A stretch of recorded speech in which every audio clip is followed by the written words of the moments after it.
রসুলকে আমরা জান থেকে বেশি ভালোবাসি, মাল থেকে বেশি ভালোবাসি। সেই রসুলকে নিয়ে কেউ কটূক্তি করবে, গালমন্দ করবে, সারা বিশ্বের মুসলমান তা কখনোই মেনে নিতে পারে না। প্রয়োজনে আমরা জান দিব, মাল দিব, মাথায় কাফনের কাপড় পরে রাস্তায় নামবো, তারপরেও রসুলের ইজ্জত নিয়ে কেউ ছিনিমিনি খেলবে, এটা আমরা সহ্য করব না। এই ঈমানের তেজ থাকতে হবে। এটা হচ্ছে রসুলের ভালোবাসা। রসুলকে গালমন্দ করবে, আমার বাবারে গালমন্দ করলে আরে বাপরে বাপ। আগেও আমরা দেখছি যে কারো বাবাকে নিয়ে কেউ গালমন্দ করলে এর জেল দিব না ফাঁসি দিব, শেষ অবস্থা খারাপ। কিন্তু রসুলের ব্যাপারে কটূক্তি করে তখন তাদের থেকে কোনো আওয়াজ বের হয় না। চার মাযহাবের সমস্ত ইমামরা একই ফতোয়া দিচ্ছেন। হানাফি মাযহাবের ফতোয়া হচ্ছে কেউ যদি রসুলকে গালমন্দ করে, কেউ যদি রসুলের ইজ্জত নিয়ে সিনিমিনি খেলে, কেউ যদি রসুলকে কটূক্তি করে কথা বলে, তার একমাত্র শাস্তি হচ্ছে হত্যা। রসুলের ভালোবাসায় ছিল তাদের অন্তর পরিপূর্ণ। লা ইউমিনু আহাদুকুম হাত্তা কুনা হাব্বা ইলাইহি মিন ওয়ালিদিহি ওয়া ওয়ালাদিহি ওয়ান নাসি আজমাইন। ততক্ষণ পর্যন্ত তোমাদের কেউ মুমিন হতে পারবে না যতক্ষণ পর্যন্ত আমি রসুলকে তোমার বিবি থেকে, তোমার সন্তান থেকে, তোমার পিতা থেকে, তোমার মাল থেকে, তোমার ক্ষমতা থেকে, তোমার জান থেকে বেশি ভালো না বাসবে। চিন্তার বিষয়, আমার সন্তানকে আমি কতটুকু ভালোবাসি। একবার চিন্তা করেন, আমার সন্তানরে কেউ কিছু বললে আমার মাথা ঠিক থাকে না, আমার বাবারে কেউ গালি দিলে আমার মাথা ঠিক থাকে না। আমি কি পারবো কি পারবো না সেটার চিন্তাও করি না। তোরে খাইছি, তোরে দেই গেলাম, তোরে যে কি করব, যত ধরনের হুমকি আছে। আমার বাবারে তুই এইটা কইছস, আর যদি আমার নেতারে তুই এইটা কইছস খবর আছে, তাহলে আমার বাবা থেকে, আমার সন্তান থেকে, আমার নেতা থেকে হচ্ছেন আমার রসুল সম্মানিত এবং মর্যাদাবান। সেই রসুলরে কেউ যদি অপমান করে, সেই রসুলকে কেউ যদি কটূক্তি করে, আমরা তাদেরকে ছাড়বো না। রসুলের ব্যাপারে কেউ যদি কটূক্তি করে, কোরআনের মধ্যে আয়াত আসছে, আল্লাহ তাআলা বলছেন যে ব্যক্তি রসুলের সাথে দুশমনি করবে, যে ব্যক্তি রসুলের সাথে খারাপ আচরণ করবে, গালমন্দ করবে, সে কাফের থেকে, সে মুমিন থেকে কাফের হয়ে যাবে। কুনতুম তাস্তাহজিউন, আল্লাহ তাআলা বলছেন সূরা তাওবার 65 এবং 66 নং আয়াতে, যে ব্যক্তি আমার রসুলের সাথে খারাপ আচরণ করবে, গালমন্দ করবে, সে কাফের, সে মুমিন থেকে কাফের হয়ে যাবে। কোনো মুমিন যদি রসুলকে গালি দেয়, আল্লাহকে গালি দেয়, সাথে সাথে সে কাফের, ঈমান শেষ। কুল বিল্লাহি ওয়া আয়াতিহি ওয়া রাসূলিহি কুনতুম তাস্তাহজিউন। আল্লাহ তাআলা বলছেন, আল্লাহকে এবং রসুলকে এবং কোরআনকে কেউ যদি গালমন্দ করে, সে মুমিন থেকে কাফের হয়ে যাবে। কদ কাফারতুম বাদা ঈমানিকুম, ঈমানের পরে সে কাফের। যখন সে কাফের হয়ে গেল, সাথে সাথে বউটা তালাক হয়ে গেল। কাফের হইলে বউ তালাক হবে না নাকি? মুসলমানের মধ্যে বিবাহ হবে, মুসলমান আর হিন্দুর মধ্যে কোনো বিবাহ হইতে পারে না। যদিও আমাদের দেশের সেলিব্রিটিদের অবস্থা, হ্যাঁ 18 কোটি বাঙালির মধ্যে, বাংলাদেশে না 18 কোটি, 18 কোটির মধ্যে তো অর্ধেক মহিলা আছে। এত মহিলার মধ্যে বাঙালি কোনো মহিলা খুঁজা পায় না। কত সুন্দর তার দরকার নাকি? সারা পৃথিবীতে 200 কোটি মুসলমান, যদি অর্ধেক 100 কোটি মহিলা থাকে, তাহলে 100 কোটি মুসলমানের মেয়েদের মধ্যে তার কাউকে পছন্দ হয় না। তারে পছন্দ হয় খ্রিস্টান, তার পছন্দ হয় ইহুদি, তার পছন্দ হয় হিন্দু।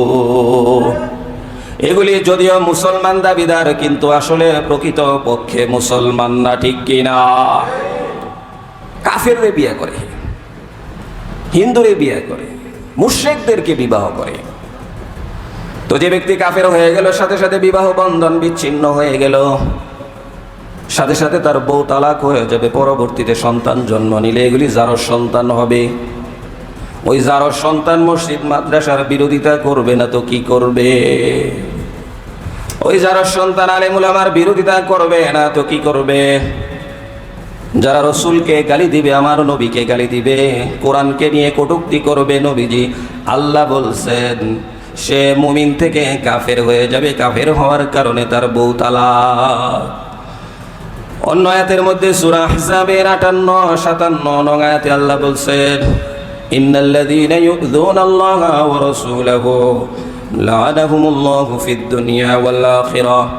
যে ব্যক্তি আমার রসুলকে কষ্ট দিবে, যে ব্যক্তি আমার রসুলকে কটূক্তি করবে, গালমন্দ করবে, আল্লাহর লানত এবং আমার নবীর লানত এই ব্যক্তির উপরে।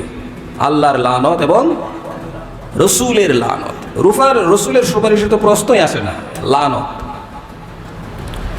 এই জন্য আমরা অনেক সময় গালি দিয়ে ফেলি, নিজের মন মতো কিছু না হইলে, নিজের একটু সমস্যা হইলে। অনেক মানুষ আছে আল্লাহকে গালি দিয়ে ফেলে, নাউজুবিল্লাহ। আমার এটা হইল, অমুককে কি আল্লাহ দেখেন না, আমার এই কি আল্লাহ দেখেন? আমি কি কম করিনি? নামাজ কি কম পড়িনি? দান কি কম করিনি? মুসিবত খালি আমার উপর দিয়ে আসে, এটা কেমন কথা? এই ধরনের কথাও বলা যাবে না। তাহলে আল্লাহ এবং তার রাসূলের লানত। অন্য আয়াতের মধ্যে আসছে ওয়ামান ইউশাকিকিল্লাহা ওয়া রাসূলাহু মিন বাদি মা তাবায়্যানা লাহুল হুদা ওয়া ইয়াত্তাবি গায়রা সাবিলিল মুমিনিন। আল্লাহ তাআলা বলছেন যে ব্যক্তি আল্লাহর রসুলকে গালি দিবে, কটূক্তি করবে, নবীজিকে নিয়ে তার জন্য জাহান্নাম নির্ধারিত। এ যত আমলই করুক, জাহান্নাম তার জন্য নির্ধারিত। যে ব্যক্তি রসুলকে গালি দিবে, কটূক্তি করবে। এক মহিলা রসুলকে গালি দিছে, সাহাবায়ে কেরাম তাকে হত্যা করে ফেলছেন।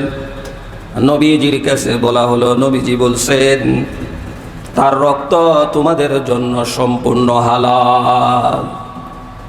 রসুলরে গালি দিলে মাফ নাই, আল্লাহরে গালি দিলেও আল্লাহ এত কঠোর বাণী উচ্চারণ করেন নাই। রসুলকে গালি দেওয়ার কারণে আল্লাহ তাআলা যতটুকু কঠোর বাণী উচ্চারণ করেছেন। রসুলকে গালি দিবি, আমি রসুলকে পাঠাইছি তোমাদের জন্য, সত্য কথা বলার জন্য, হক বলার জন্য। সে কেন হক বলে এই জন্য তার বিরোধিতা করবা? আমি আল্লাহ আমাকে গালি দিলেও আমি মাফ করতে পারি, কিন্তু আমার রসুলকে গালি দিলে আমি আল্লাহ মাফ করব না। ইবনে উমর রাদিয়াল্লাহু তাআলা আনহু বলেন, আরেক লোককে উমর রাদিয়াল্লাহু তাআলা আনহুর দরবারে আনা হলো। অপরাধ ছিল, রসুলকে সে গালি দিছে। উমর রাদিয়াল্লাহু তাআলা আনহু তাকে হত্যা করে ফেললেন। এটা হচ্ছে বিনা বিচারে হত্যা, এর আলাদা কোনো বিচার নাই। তার বিচার হচ্ছে একটাই, সেটা হচ্ছে হত্যা। ইয়া আইয়ুহাল্লাযীনা আমানু লা তারফা'উ আসওয়াতাকুম ফাওকা সাওতিন নবী। একটা গোত্রের প্রধান কে হবে, নেতা কে হবে, এটা নিয়ে একটু আলোচনা চলতেছিল। আবু বকর ছিলেন, উমর ছিলেন। আবু বকর বললেন একজনের কথা, উমর বললেন আরেকজনের কথা। নবীজি বসা, দুইজনের আওয়াজ একটু উচ্চ হয়ে গেল। সাথে সাথে আল্লাহ আয়াত নাজিল করছেন, লা তারফা'উ আসওয়াতাকুম। আমার নবীর সামনে আবু বকর, তুমি সারা পৃথিবীর সমস্ত মানুষের মধ্যে শ্রেষ্ঠ মানুষ হতে পারো, নবী রাসূলদের পরেই তোমার মর্যাদা হতে পারে। উমর, আমার নবীর পরে নবী ঘোষণা করছেন, কেউ নবী হইলে তুমি নবী হয়ে যেতে, তোমরা জান্নাতি সাহাবী হতে পারো, কিন্তু আমার নবীর সামনে উচ্চ আওয়াজে কথা বলবে, আমার নবী মেনে নিলেও আমি আল্লাহ কিন্তু মানব না। আমি আল্লাহ মানব না। এত আওয়াজ কে? রসুলের সামনে আওয়াজ, আওয়াজ থামায় দাও। ব্যাখ্যার মধ্যে আসছে এরপরে আবু বকর ওমর এমন ভাবে কথা বলতেন, ফিস ফিস ফিস ফিস করে কথা বলতেন, আওয়াজ শোনা যাইতো না, এমন মানা মানছে। এই জন্য রসুলের সামনে কেউ বেয়াদবি করবে, রসুলের ইজ্জত নিয়ে প্রশ্ন তুলবে, রসুলের বিবাহের কথা বলবে, রসুলের চরিত্র নিয়ে কেউ কালিমা লেপন করার চেষ্টা করবে, সারা পৃথিবীর মুসলমান তা মেনে নিবে না। আজকে ভারতে কে জানি কি কইছে, এক ধর্মযাজক এবং এক সরকারের গুরুত্বপূর্ণ এক লোক রসুলের ইজ্জতের ব্যাপারে কটূক্তি করছে। তো তাদের শাস্তি কি? এটা শুধু ভারতেই না, আমাদের বাংলাদেশেও আছে এরকম নাস্তিক ফাস্তিক। এর আগেও তো অনেক সময় গেছে, আমরা দেখছি ফ্রান্সে দেখলাম, তারপরে আবার যে নূপুর শর্মা, আরও বিভিন্ন সময়ে। এগুলি কেন হয়? এগুলি এজন্যই হয় যে এদের সঠিক বিচার হয় না, যার কারণে এদের আস্ফালন বিভিন্ন সময় আমরা দেখতে পারি। তবে তাদের জেনে রাখা উচিত যে রসুল হচ্ছেন আমাদের প্রাণের থেকেও প্রিয়। অতল হানাফি মাযহাব মানি আমরা? আওয়াজ নাই, মানেন নাকি? নামাজের বেলায় মানি, ওইটার বেলায় মানি না। কয় অমুক মাযহাবে আছে উটের দুধ খাওয়ান যাইব না, তাহলে ওই মাযহাব আমি মানি না। যেই মাযহাবের মধ্যে উটের দুধ খাওয়ান যাবো, সব কিছুর দুধ খাওয়ান যাবো, এইটা মানি।